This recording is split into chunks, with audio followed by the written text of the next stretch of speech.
along with me. I will explain you each and every concise detail of Sir Michael Porter 5 forces. Follow me, I will guide towards these masterclass 5 of 5 forces. Let's start with generic strategy first. Okay, now let's talk about the first generic strategy of Sir Michael Porter, with the name states that the cost leadership strategy. So this strategy basically works on the principle of theory of demand. So as many of the students know about this principle, it states that as there will be lower price of my product charge in the market, then there will be a higher demand of my product. But when I will charge a higher price of my product in the market, then there will be lower demand of my product. As simple as that. So okay, so how do we apply it? So when the new entrant enters into a market and they are good with their managing the resources and the cost of their expenditures while manufacturing the product, so in this way they will able to manufacture a product at a lower price in the market than their competitors. So when they manufacture the product at lower price, then obviously they will sell the product at a lower price in the market. So in this way they will attract a huge amount of customers towards your company, and this will in order to get them a bigger share of the market. Certain new entrants, those who just enters the market, they do follow the cost leadership strategy. Now the next is differentiation strategy. So this strategy works in the substitute industry principles. So like some industries, those who manufacture the substitute products. Now what are these products? So now these are those products which I am manufacturing but with the same features and the same technologies and the same facilities and the same quality, another industry is also manufacturing the same product and they both are selling in the market. So under this, the price charged by a particular industry will depend upon the market scenarios and the market conditions. Okay, but when certain industries follow the differentiation strategy concept, so under this, what they do, they try to make a brand identity. They try to make a brand uniqueness while selling their product into the market. So either they will improve their quality or they will just add one or two features a bit extra than their competitors' products. So in this way, they will add a uniqueness in their product and they will attract the huge customers while buying their products. So in this case, so certain industries, those who try to work in substitute industries, they follow a differentiation strategy to get out of the competition force and to acquire a new bigger share in the market. Now next we will talk about the focus strategy concept. So now these focus strategies, certain industries are there in the market, those who only follow the focus strategy. So this means when they target only one segment of product and they will only manufacture a one segment and they will only sell the product in that segment only. So certain industries, those who follow the focus strategy concept, they are like they will sell the product into a focus market only, into a targeted market or into a niche market. So with this, now we are ended up with the three generic strategies that Sir Michael Porter discussed. So now these are based on the market industry trends and the market fluences and the analysis. Now see, Sir Michael Porter has also developed the 5 principles or the 5 forces that helps us to analyze the whole market again, and it will also tell us like how the intense the competition is there in the market. So now let's start up with the entry of new competitors into a market, the first principal force of Sir Michael Porter. So when new entrants enters into a market, then with them they do bring in some new resources, skills, technology and the capital. So that's obvious thing to know. So when the new entrant enters into a market, they will bring some kind of resources, technology, skills, capabilities, etc. That's the only way they are going to start up with their new business. So but these all entry and exit depend upon the barriers into a target industry. Now if the barriers are low into an industry, then the entrant can enter easily into a market. But if the barriers are high in the market, then there would be very difficult for an entrant to enter into a market. But all these things depend upon certain factors, and these barriers have some advantages and disadvantages that we are going to study in detail further. So the first one is incumbent cost advantage. So when the new entrants have low labor and capital cost while entering into a market, and they have excess resources, they have government subsidies, they have favorable locations while opening a business, they have proprietary technology, they have product designs and things, etc. Then the entrant is at advantage and he or she can easily enter into a market. Now the next talks about the economies of scale or the scale of operations. So this means when there is decline in unit cost of a product with the rise in volume. Now this further depends upon some factors. Now let's study economies of scale in a bit detail. Now this will be difficult task for the companies, especially the new entrants, because to have a research and analytics department or to have a HR department or the sales force coverage department or the marketing department, etc. Now these all are the departments of economies of scale. Okay, so for managing these departments and especially for the new entrants, so these requires a huge heavy investment cost in the starting. So once they are settled, once these departments has been open, they are settled and they are working efficiently, then it's a cup of cake, a easy piece of cake for a businessman to work on. But while starting up with the business and while starting up with all these departments to analyze the market, so it is a tough job for a new entrant. So he or she has also to manage the company operations and then also these departments and then the manufacturing department and all other departments. So economies of scale can be a kind of disadvantage or can be a kind of a detriment to a new entrant who is entering into a market. Okay, so but if the entrant has good capital, then he can easily go up with this business with this economies of scale. But if the entrant do not have a good business, do not have a good capital behind it, and he do not have deep pockets while investing into a new entering firm, then it can become a tough job for a new entrant, and its scale of operations or the economies of scale will also be low in the initial years of pursuing its business. Now the next is product or service differentiation. So when the new entrant enters into a market, it takes some time in the starting year while setting up their brand identity and the targeted customers. So when they have settled up with their brand uniqueness and all the things, then they have a goodwill in the market and they can sell their product easily. But in the starting, it's a tough job for a new entrant. Now the next is switching cost. Now this concept talks about when we attract the new customers in the market or in a shop, the company needs to sell its product at a lower price in the market to attract new customers. Okay, especially when we are into a substitute industry. But under switching cost concept, if I am going to sell my product at a price charged higher than the other products that are already available in the market, so in this case, if my price of my product will be high, then the customer switch to the other shop or towards the other substitute product. So now the switching from one product to another, so this is the concept of switching cost. Now next we will talk about the channel crowding. So this channel crowding depends upon the distribution channels of a company. So when the new entrants enters into a market, they have a difficult job to find a distributory channels. So the distribution channels, many of them works in a limited targeted market and are limited to their manufacturing only, to their manufacturers only. So it is difficult job for a new entrant to find their distributory channels, people or the personals who will agree to sell their product into a market. So in the starting, it's a tough job for a new entrant. Now let's talk about the expected incumbent reactions.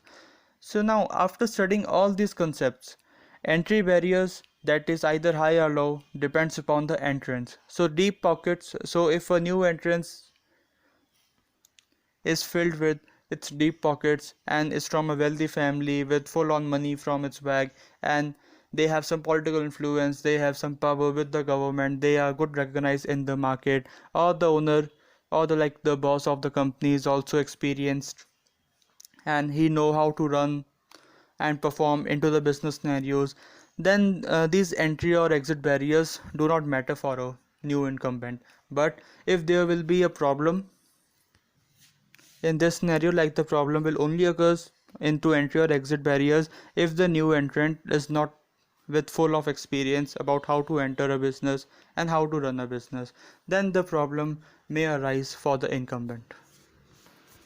So that's why the people say, so while entering into any kind of business, you need to know about each and every keyhole, loophole while starting before the business. Okay, so for this, now we are ended up with the first principle. Now let's talk about the second principle, the threat of substitutes. So this basically means when some product or service is already available in the market with same functions and offers the same benefits.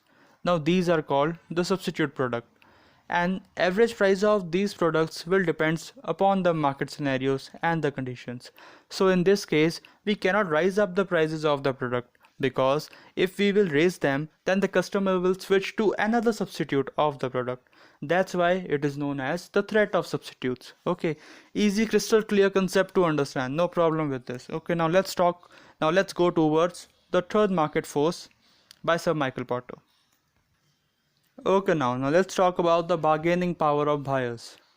Okay, now see, the bargaining power of buyers basically depends upon the bargaining leverage and the price sensitivity. So it can be enhanced or it can be deterred. Now it's all depend upon the bargaining powers.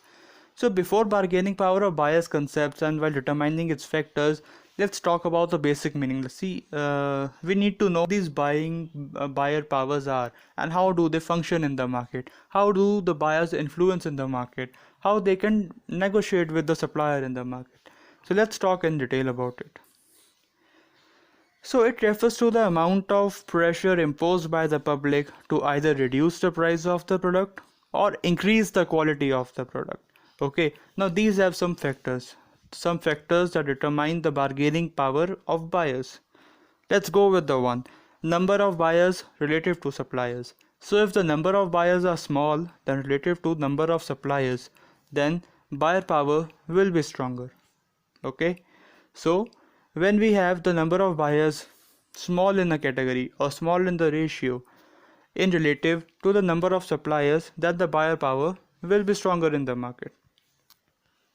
Just understand these concepts very carefully, because just opposite of this principle is the fourth principle or the fourth force of Sir Michael Porter, that is the buying power of suppliers in the market. Okay, so that force is completely opposite of this force. So to understand the buying power of suppliers, you need to understand the bargaining power of buyers also. So next principle talks about, the next point talks about dependence on buyer purchase on particular supplier. So if there are more sellers in the market, then the buyer can shift to the other sellers also. So in this case, if there will be rise in the price of the product, so the buyers are more stronger in this case, and they can easily influence the market and they can easily negotiate with the seller in the market. Now next we will talk about the switching cost. Remember the switching cost concept? Now let's apply into the bargaining power of buyers. So if there are not huge amount of suppliers in the market, then the switching cost is low for a product or low for a supplier. So the buying power will also be low. Now the fourth factor is backward integration. It's an important concept to understand. Remember, key point in bargaining power of buyers we have the backward integration, and in the bargaining power of suppliers we have the forward integration. Okay, let's talk about the backward integration. Now if the buyer is able to integrate or merge the suppliers in the market, okay, then the buyer has greater bargaining power over the suppliers. Now let's talk about the fourth principal force of Sir Michael Porter, that is bargaining power of suppliers.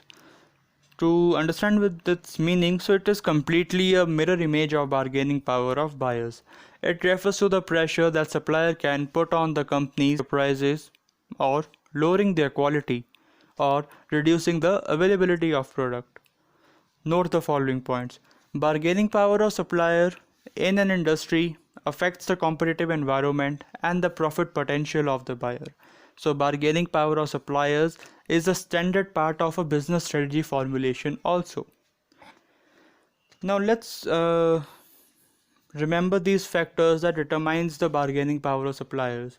Now remember the concept. Bargaining power of suppliers is a mirror image of bargaining power of buyers. So it's a completely a vice versa situation or a opposite concept you can apply under this principle also, under the bargaining power of suppliers also. Now certain factors are number of suppliers relative to buyers. So it's a completely opposite of the third force, bargaining power of buyers. So under the third force, there we have the small number of buyers and the large number of suppliers. But under the bargaining power of suppliers principle, so here we have large number of suppliers and the small number of buyers. Okay, so second factor talks about the dependence on supplier sale on a particular buyer. It's the opposite of buyer's force. Switching cost, again the opposite of buyer's force. Then the availability of supplier for immediate purchase and the possibility of supplier in the forward integration. Okay, so under the backward integration concept, we talked about how the buyers are able to integrate or merge the suppliers, and under the forward integration we will talk about how the suppliers will integrate and merge the buyers. So they will integrate or merge the number of buyers together, so in this way they will have a greater influence in the market and they can have a greater bargaining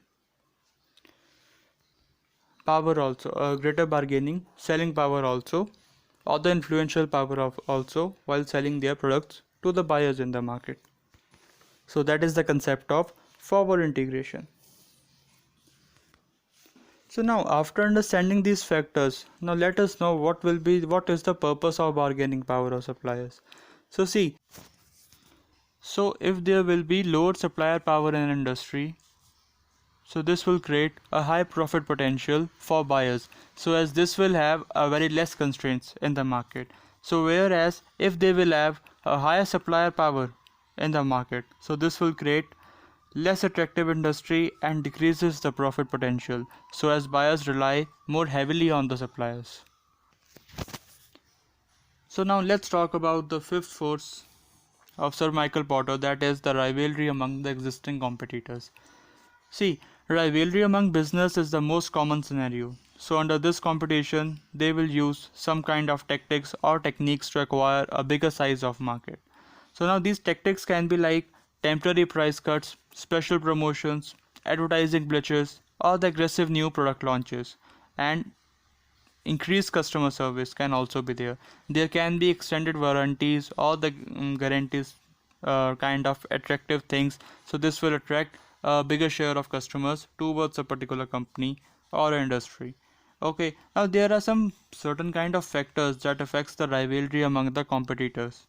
So now this all depends upon the structure of competition, like whether we have the big corporate level customers, the big corporate level suppliers while selling their products, or we have the small level of competitors, or we have both the bigger level of competitors and the smaller level of competitors, or whether we have a balanced structure of competition where we have a 50-50 scenario, 50% bigger competitors and 50% smaller competitors. So the second factor is structure of cost. So now see, costs are of two types, as you know. The one is variable and the second is fixed cost. Okay. And together if we say it as the total cost for manufacturing a product in the company. So now this all depends upon the company manufacturing capacity. So if in a certain year, if they are able to manufacture the excess capacity of the product, so then this can also affect the price cutting of their product into a market. So if sometime the company needs to earn revenue to have a clear, effective and efficient operations while working in an industry. So in order for a smooth flow of an industry, company needs the profit. Okay, so if in a certain year they are able to manufacture the excess capacity of their product, so when there will be excess capacity, then there will be a lower price charge in the market. Okay, so in this way they can acquire a bigger share in the market. But in a certain year, if they are not able to meet up to the capacity demand, so then they have to earn the revenue since, so they will rise the price of their products. So in this order, they can lose their market acquiring share also, but the company needs to take the risk. But since in a certain situation, if the country price cut their MRP prices of selling the product into a market, so this can also affect the other competitors of the product also.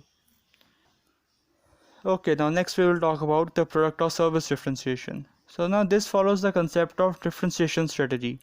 So if some company has built its brand identity, then that brand will be in benefit during this competition. So if the identity has brand uniqueness and the brand power of selling their products into a market, so in this case, these uniqueness of their products or these differentiation strategies will help them to beat this competition and be at the top market leader of the company, of a industry or a market. Now next we will talk about the diversity of competition in the market. Now see, these diversities, strategies and objectives, now these all depends upon the strategic plans of a company. Now as you know, while preparing these strategic plans, now this is a completely dynamic in nature concept. Now no industry or no company in the market can predict the other industries strategic plans or the other companies or the competitors companies strategic plan. Okay, so it's like a completely dynamic in nature concept, and it is diverse. Why the word diverse is used, so it's like every industry follows a unique strategic plan. It is not always the same. Okay, there can never be a scenario where the two industries follow the same strategic plan. Okay, so in this way, so certain industries, those who follow the same strategic plan while setting up a benchmark of a smaller industry to its higher industry, so in this case those industries will not be into a competition into a market, because they would because while following the same strategic plan, they cannot beat their competitors up and they cannot rise in the market. Okay, so this diversity of competition and the strategic planning concept is, so these strategic plans are completely unpredictable in nature. Okay, so it do affects the competition and it do affects the competitive industry also.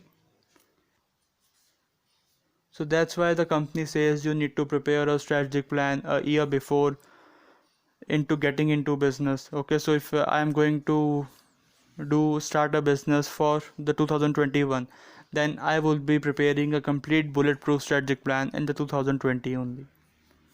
And then along with it, after strategic planning, the budgets are prepared and then other statements are prepared, the forecasted statements are prepared.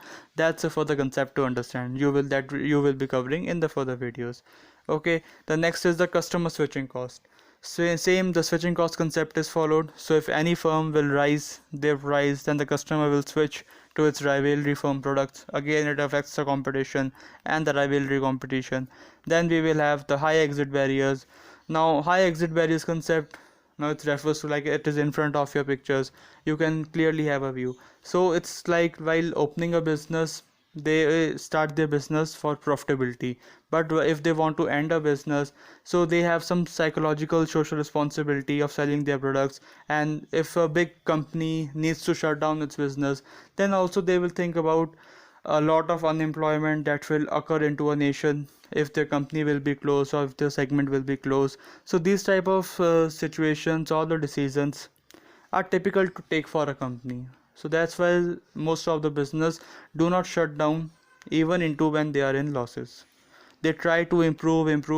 They will make the tougher strategic plans. They will able to make the better strategies in order to compete the business and in order to be into a top of the market leading situations into the future business periods also. Okay, now so for this, with this we have ended up with the 5 forces of principles. Okay, the last topic you need to just have to discussion about, so it's about the linkages of these 5 forces to a strategic plan. So now you have already understand the concept. Basically, if we talk about why we prepare the strategic plans for a company, so basically in order to earn a better revenue in the next year, in order to generate a better profits for the next year. Okay, so in this manner the company prepares the strategic plan after year, or they prepare the long-term strategic plans, or the tactical plans, the short-term strategic plans, etc.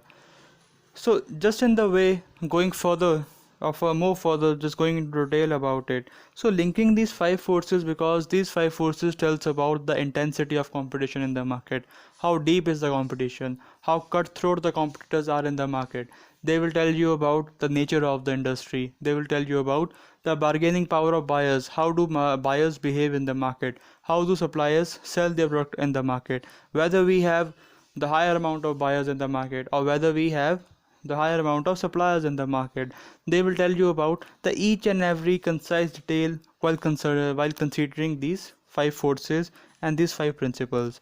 And also Sir Michael Porter also gave the three generic strategies. Like certain industries, they do follow the cost and leadership strategy and the differentiation strategy in order to sell their products into a more effective and a more efficient manner. So this was just a kind of linkage that these five forces, the support of five forces, provides to the strategic planning of a company. Until now date also, every single company do analyze the Michael Sir Porter five forces, and they apply to the strategic planning to a company every year. And it's a very successful concept to study in detail further about this also. Okay guys, thank you so much for viewing this presentation and this lecture, and in the next video we will talk about the technological factors that affects the strategic plan. Okay, till then, thank you so much guys. Do like, subscribe and comment on our videos if you like it, and if you don't like it, do dislike also, so we will know the fact like how these videos are presented in front of you. Okay, and don't forget to subscribe our channel and do share the videos if you find this helpful. Thank you so much guys for watching the presentation. Basically, if we talk about why we prepare the strategic